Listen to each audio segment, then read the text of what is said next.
Hi guys, so today I'm going to be doing a book review video, and it's my first video of the new year, and I feel like I haven't done a video in a long time, and that's just because the last video I did was my Christmas video, and then usually towards the end of the month after I'm done reading Christmas books, I usually just read books I think you guys wouldn't care if I read them or not, because they're kind of like, I call them like crappy books, where they're really just boring type of books. And then I got sick and I read one book that I actually got through, and then I DNF'd two because I was just like, I need to start reading for the next set of book review videos. So in this series, I didn't think I was going to have 6 books just because of the fact that the first book that I read took me forever to get through. I mean, it was a trek to get through this book.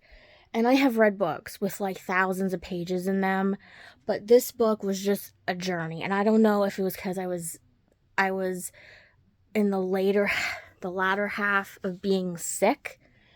But let's just get right into it. So the first book I read was Mary, Queen of Scotland and the Isles. It's by Margaret George. This is what it looks like.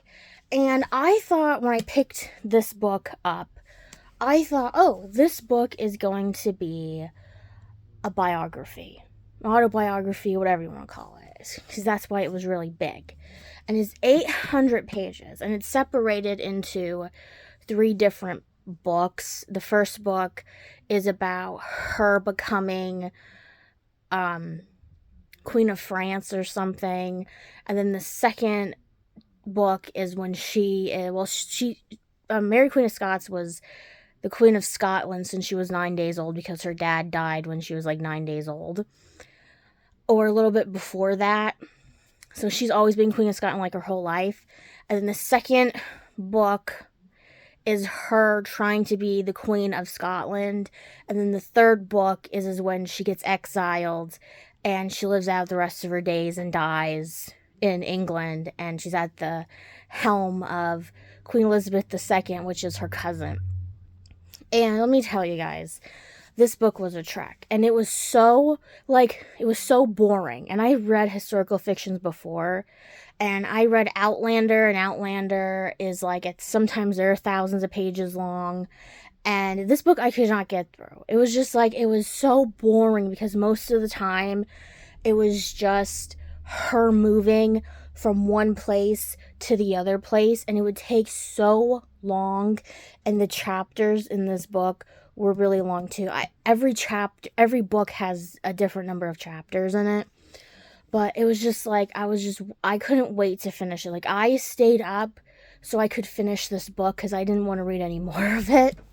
I think this book took me a week and a half to read, and usually books, depending on how big they are, usually only take me 3 or 4 days to read, and it also depends on if I'm doing anything that day. So the next book is a smaller book, and it's called A Separate Battle, Women and the Civil War. It's by Chang. This is what it looks like. And this book was, I think, 6 chapters long. It was a short book. It only had 100 some pages in it. And basically, it just talks about what women did during the war. There's women who were spies. There was women who dressed up like men to fight in the war. They talk about the African Americans and Harriet Tubman, what she did during the war. It talks about the women who stayed behind and worked to make stuff for the Union troops and stuff like that, and the women who were so distraught about their husbands and stuff. It was just basically all different aspects of women during that time period. So this book is a book that, when you read a book, and I think my problem is this book was basically a fiction book. It wasn't a mystery. It wasn't an historical fiction. There was a little bit of romance in it, But this book was called Caravan, and it's by Dorothy Gilman. That's what it looks like. It's a small book. It only had like 200 pages in it. 200, like almost 250 pages. If I'm clearing my throat a lot, it's just because I had this tickle in my throat for like so long. And I don't know what it's from. I don't know if it's because it's really dry here or what. So if I do that, it's because I get this like weird tickle in my throat like every once in a while. I don't have it all day. But yeah, so I apologize for that. And basically, like I said, and I don't know if it's because I usually just don't read fiction books like without it being like a romance or a mystery or an historical fiction, like that type of thing. But it was just a type of book where you just read it and it was just like, okay, like nothing really profound happened. I mean, something did, like there was a twist in it, but I feel like it was like they put it in there because the writing in this book was just so dry to me. Like, I don't know, I just like, it was just like, I didn't want to read it. I didn't want to read it anymore. I was just like, I wanted to read something else, you know? It's basically about this woman who, she marries this older man when she's 16 because her and her grandma and her mom lived in like the carnival. They were carnies. And she gets to go to some kind of like fancy schmancy school, but she pickpockets this man, and then they end up having a relationship, and he asks her to marry her even though she's only 16, and somehow, I don't know why, they end up going to the deserts in Africa, and they get a caravan, and they're supposed to go someplace in this tribe of people, I guess, or this group of people, I don't know what they call them. It takes place right before World War I happens, like 2 or 3 years before that. And he gets them upset, and they basically take everything from them, including the lives of the people in the caravan and her husband, and she's left by herself, and they take her to their village, and she's trying to escape. And what happens in this book, towards the end, when she tries to make her escape, she finds out, like, this book, it doesn't seem like it's running on this timeline that they're doing where there's a huge break in the storyline of, like, how far the timeline goes, like, how long she's been stuck in this country, in this continent for a while. And you just, when they say it, you're just like, wow, because you're like, you just read, I think this book only had 20 chapters in it. So you're just like, wow, like it took that long. It didn't seem like it. The way that she was like doing everything, it didn't seem like she was in the desert for that long. So I'm going to start with the series. This is the last 3 books. This is the last complete series that I have by Wanda E. Brunstetter. They don't have her books at Walmart anymore, at least not at mine. And of course, you know, they stopped doing it like when the last book of another series was supposed to come out, and I could never find it, but I'll probably get it on my Kindle someday. This is called the Creektown Discovery series. It's called the Walnut Creek Wish. It's by Wanda E. Brunstetter. The rest of these books are all by Wanda E. Brunstetter.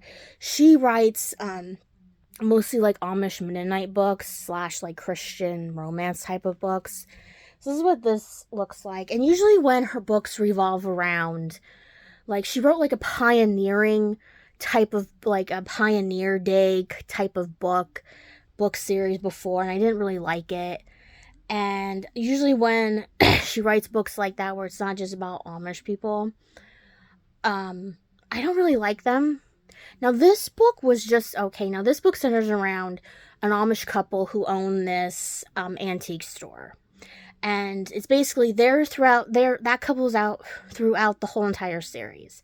And then there's a couple, whether they're married or they're getting married or they're just start dating. Basically, that couple changes. And this book was annoying. The first book was annoying because it was about, like they call them Englishers, an English couple who she basically is tired of her husband. She's basically tired of how they basically work jobs all day. They toil at their jobs all day. They never see each other.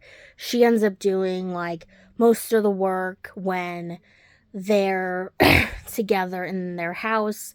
They live in the city and they don't have any children. He never wanted, they tried different things and nothing really worked out. And he never wanted to adopt a kid. And so he comes up with the idea of let's move to the country and we can commute back and forth and our lives will be at least a little bit less stressful. And basically in this book, the woman is complaining a lot. And it reminds me of relationships that I see all the time. That's you know when like a book has a character in it and you're like, oh, that person, this character reminds me of this person.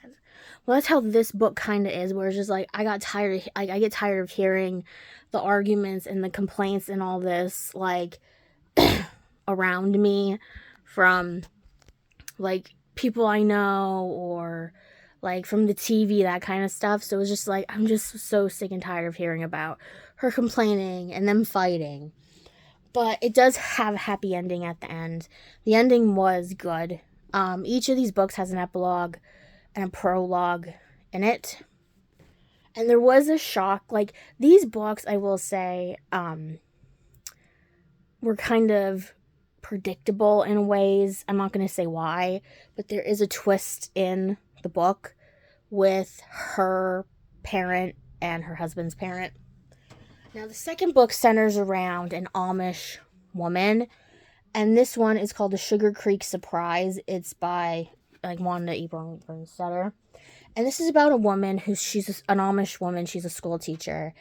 And she lives with her grandparents, and her grandparents are worried because she's the only one left in her family. Her parents and her one set of grandparents and herself were in a car accident years ago in a different state, and she was the only one that lived. And she had to go live with her other set of grandparents, and they're worried about, they're not getting any younger. She's not with anybody. So they're trying to get her to be like, hey, like, you need to open up more. And she's afraid because she's like, every time I love something happens to it.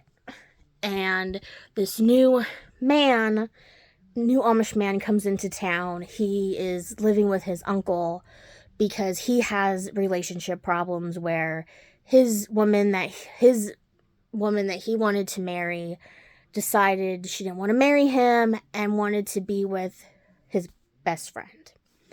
And they're trying to get together, but they both have relationship issues, that kind of thing. And this book was better. I liked the second book better than the first book. And the third book I liked too.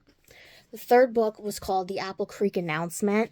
This is what it looks like. It's about a English woman who she's a painter, but she teaches piano, and she really wishes she had more time that she could paint. And her man proposes to her. He's a veterinarian, and so, a tragic event happens to the woman, and she has to go with her parents to a different state and to visit with family. And her one cousin tells her she's adopted, and she goes on the hunt to find her adoptive parents. And her future husband doesn't like that because she spent all this time researching for her parents, her birth parents, and not enough time with him, even though his issue in the beginning was her issue in the beginning was how he works all the time because he's a vet and he doesn't have help. He basically does it himself.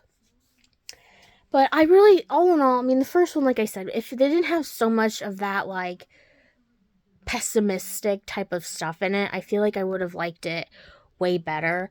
That was my book review video for this month. I'm hoping to read at least 1 or 2 romance books for next month, because next month's February. I'll see you guys next time with another video, and hope you guys have a wonderful day. Bye.